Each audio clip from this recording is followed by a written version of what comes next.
मी ज्येष्ठ नागरिक आहे आणि मी ग्राउंडच्या बाजूला राहतोय। आमची मुलं बाळ इथं आहेत, माझं घर आहे। ते आजारी पडून डासाच्या ह्याच्यानं आम्हाला डेंगू मुलासनी वगैरे व्हायची शक्यता आहे।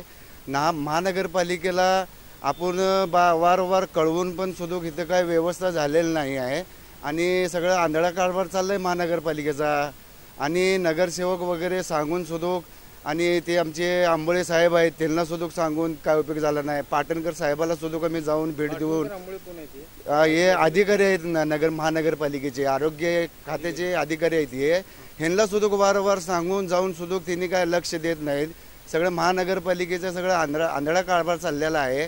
तरी सगळे स्वच्छ करावं आणि लक्ष देऊन परत दिवाळीची सुट्टी वगैरे आहेत लोकांनी। आम्ही तर स्पोर्टचे वगैरे मॅचेस वगैरे घेतलेले आहेत तरी पण इथं व्यवस्था काय नाही। दिवाळीच्या ह्याच्यातलं म्हणून आम्ही काहीतरी लोकांना एन्जॉय व्हावं म्हणून केलेलं आहे, खरं इथं काही व्यवस्था नाही। पाणी काढायची सुद्धा काही व्यवस्था झालेली नाही आणि लोक इथं संडास वगैरे येऊन बसतात, लघवीला बसतात, हे सुद्धा काही व्यवस्था नाही। ना गेट बरोबर आहे ना काय नाही आणि इथं 12 तास सकाळ संध्याकाळपर्यंत जुगार बी चालतोय आणि लोक गांजा वगैरे सगळं पितात।